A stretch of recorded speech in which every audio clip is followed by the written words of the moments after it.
আমার অন্ততপক্ষে মনে হচ্ছে না, বিশেষ করে যেখানে আমরা কলকাতায় থাকি। এর আগে আপনারা বহু রাজনৈতিক ব্যক্তিত্বের বিয়ে দেখেছেন, যদি বলেন প্রিয়রঞ্জন দাসমুন্সির বিয়ে দেখেছেন, আপনারা ইন্দ্রজিৎ গুপ্তর বিয়ে দেখেছেন, তিনি আবার ধর্ম পরিবর্তন করে বিয়ে করেছেন। তো বিয়ের মধ্যে অস্বাভাবিক কিছু নেই। রাজনীতিতে যারা থাকে, সামাজিক জীবনে যারা থাকে, তাদের সমাজের কাজ, রাজনীতির কাজ করতে করতে অনেক দেরি হয়ে যায়। যেমন প্রিয়রঞ্জন দার হয়েছিল, অনেক পরে উনি বিয়ে করতে পেরেছিলেন। অনেক রাজনৈতিক ব্যক্তিত্ব আছে যাদের এরকম হয়েছে। তো স্বাভাবিকভাবে আমরা মাননীয় দিলীপদার এবং তার আগামী নববধূ যিনি আসছেন, তাদের আগামী জীবন অত্যন্ত শুভ হোক, ভালো হোক। সবারই জীবনে এটা ব্যক্তিগত ব্যাপার, এটা ব্যক্তিগত পরিসর।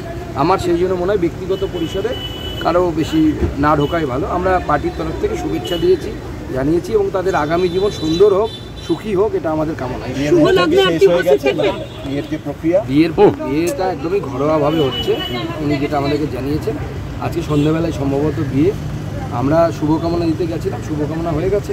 বিয়েতে আমাদের থাকা সম্ভব হবে না। আমি নিজে বালুঘাট চলে যাচ্ছি আজকে, যেটা বৈঠকের পর আমার নিজের এলাকায় যাওয়ার বিষয় আছে। তো যারা থাকবে তারা এক দুজন খুবই ক্লোজ, যারা তারাই আসবে। কিন্তু সংঘের প্রচারক দিলীপ দা সেই জায়গায় না, এখানে আপনাদের ভুল হচ্ছে। সংঘের প্রচারককে যখন রাজনীতিতে পাঠানো হয়, অর্থাৎ নেতা করে পাঠানো হয়, সঙ্গে দু টাইপের প্রচারক আসে। একদল নেতা হয়ে আসে, একদল সংগঠন মন্ত্রী হয়ে আসে।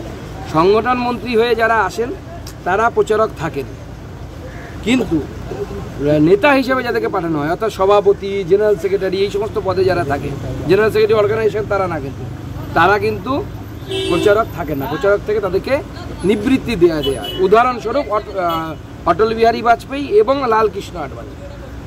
লালকৃষ্ণ আডবাণীর উদাহরণটা আমি বিশেষ করে রাখবো, কারণ উনি বিবাহিত ছিলেন। সেই জন্য লালকৃষ্ণ আডবাণী প্রথম জীবনে সংঘের প্রচারক ছিলেন, আরএসএসের প্রচারক ছিলেন। পরবর্তী সময় তিনি রাজনৈতিক ক্ষেত্রে আসেন এবং প্রচারক জীবন থেকে মুক্তি লাভ করে তিনি বৈবাহিক জীবনে, সাংসারিক জীবনে, এটা সংঘের সিস্টেম। সংঘের বহু প্রচারক আছেন যারা প্রচারক থেকেছেন, তারপরে তারা সাংসারিক জীবনে প্রবেশ করেছে। উদাহরণস্বরূপ আমার এপিএস অজয় সরকার, সেও সংঘের প্রচারক ছিলেন, পরবর্তীকালে পারিবারিক জীবনে প্রবেশ করেছে।